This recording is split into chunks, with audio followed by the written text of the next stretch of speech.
to do a dot on the y-axis at -1. The slope is 2, which means if the slope is 2, we can put it over 1 and we can go up 2, right 2. So up 2, 1, 2, right 1, up 2, right 1, up 2, right 1. You can also go down to left 1, because negative over negative is still positive. So down to left 1, down to left 1, down to left 1. And we can draw a line through our points.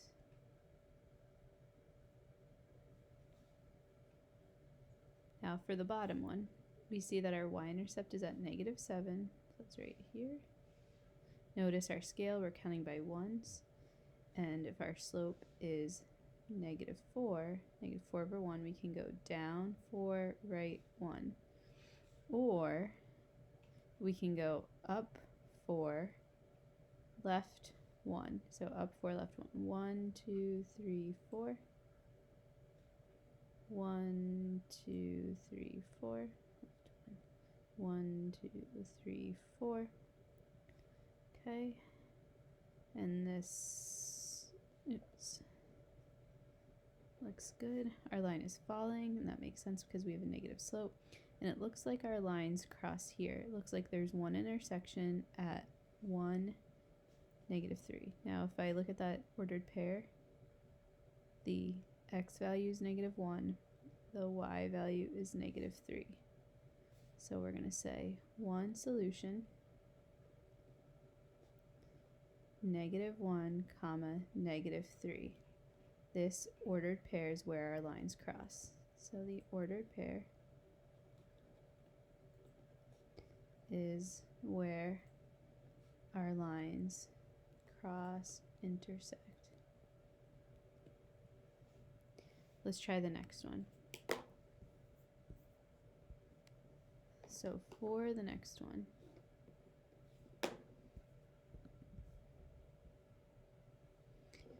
you have a few different options.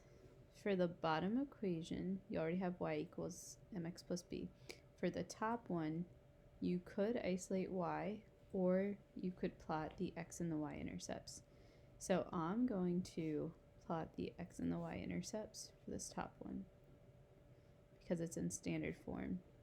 And it looks like I'll get nice values if I do that. So I'm going to, so you could find the intercepts, or I'm actually going to rearrange and isolate y.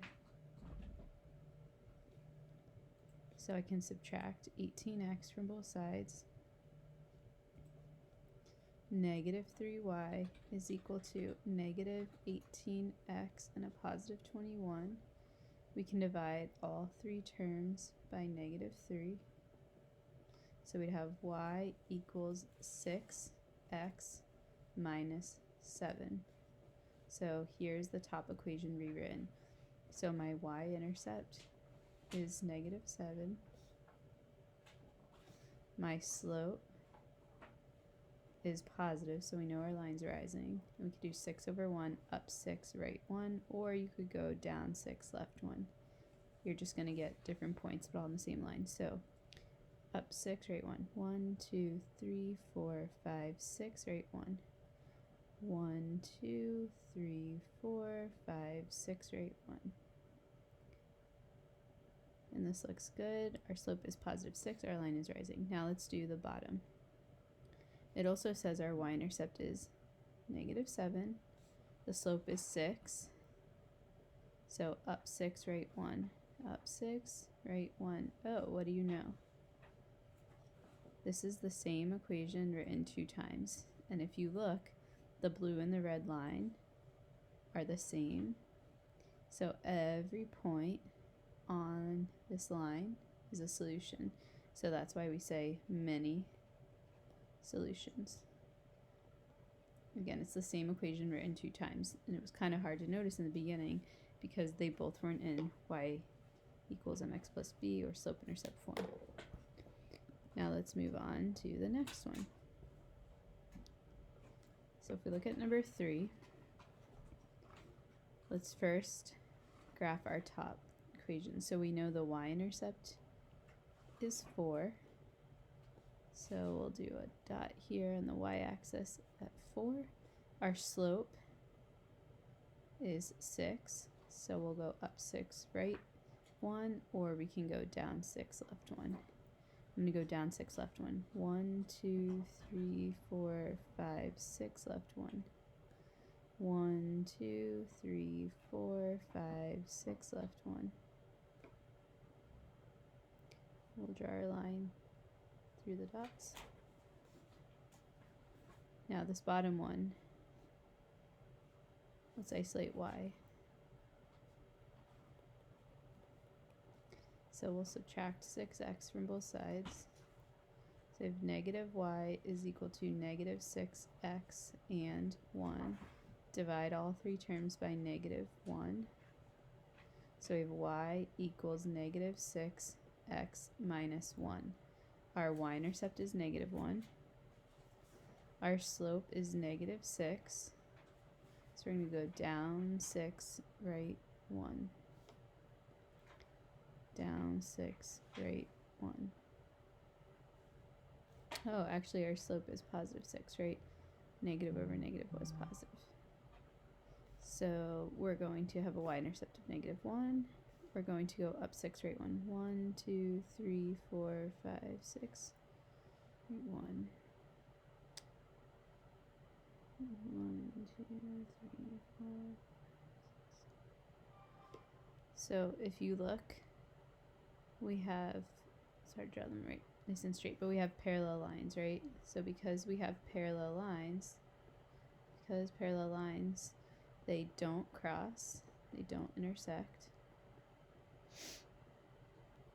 So that's why we say no solution.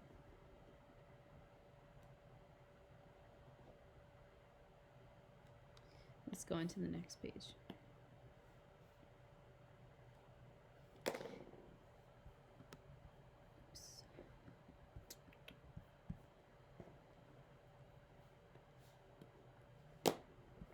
Okay, a few more. So now let's use substitution to solve. Graphing's one method, substitution's another. So you first want to isolate one variable. I already see that the upper y is isolated, so I'm going to substitute all of this in blue in for the y in the other equation. When you substitute, you should get in the habit of inserting parentheses. Technically, in front of that y is a 1. So we have negative x plus 4 is equal to 3x. After you do substitution, you should only see one variable. You only see x, we're good. So we can distribute that 1. We still get negative x and 4 equals 3x. Get our variables on one side so we can add x to both sides. So we have 4 equals 4x. Divide both sides by 4. X equals 1. So we know these lines are going to cross at 1 comma something. So we know the x coordinate is 1. We found that first. Now we can go to either equation to plug in 1 for x. Substitute, right? Let's go to the bottom one. The bottom equation looks easier. So I'm going to plug that 1 in for x. When we plug in, we'll use parentheses. And 3 times 1 is 3. So that's the y coordinate. So there's one solution. These lines intersect, cross at 1 comma 3. Let's try number 5. So for number 5, if the top y is already isolated, we've already isolated one variable. Let's go to the bottom equation and we'll plug 4x plus 5 in for the y using parentheses. So we'll write 12x minus 3, substitute 4x plus 5 is equal to 9. Now we have to distribute. So we'll have 12x minus 12x minus 15 equals 9. 12x's cancel, so we have negative 15 equals 9. This is false. Negative 15 does not equal 9, so no solution. And this would mean if we were to graph, these lines are parallel. So these lines have the same slope. If we were to isolate the bottom y, we would see that the slope was also 4. Next one.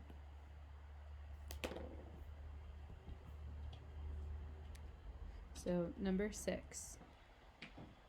For number 6, you already have bottom y isolated. Let's pretend that we want to isolate top x, because you can isolate any variable first. So let's say I have x minus 2y equals 12, and I want to isolate the top x. So I would have x equals 2y and 12. You just have to isolate one variable and then do your substitution. So I could substitute all of this in green into the other equation for x. If I've isolated x, I plug all of that other stuff on the other side, 2y plus 12, in for the x in the other equation. So we would write y equals 3. We're going to substitute the 2y plus 12 plus 14. You should only have one variable if you do your substitution correctly, and we only see y, so we're good. Y equals, distribute your 3, so you have 6y plus 36 plus 14. Let's get our variable on one side. So we can subtract 6y. Remember, on top, it's 1y. So 1 minus 6, we'll get negative 5y is equal to, the 6y's cancel on the right, and 36 plus 14 is 50. If we divide both sides by negative 5, we will have y equals negative 10. So I found part of the solution where these lines intersect. Now for this one, we found the y-coordinate first. So we found the y-coordinate to be negative 10. So then we go back to either equation to find the x-coordinate. I'll go to the bottom one. So 3 times insert negative 10 for, oops, I plugged into the wrong spot. Let's try that again.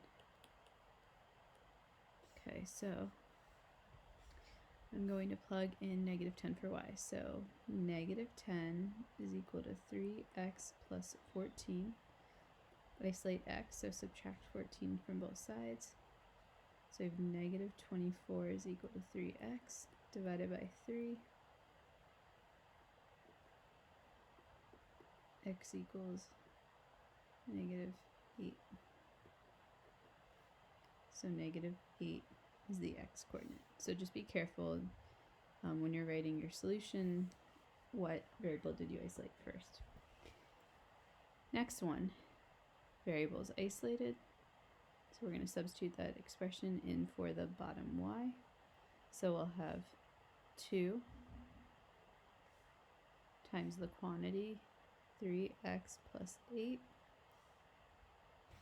is equal to 6x plus 16. We can distribute, so we'll have 6x plus 16 is equal to 6x plus 16. If we subtract 6x, variable cancels, and we would have 16 equals 16. This is an example where we have many solutions.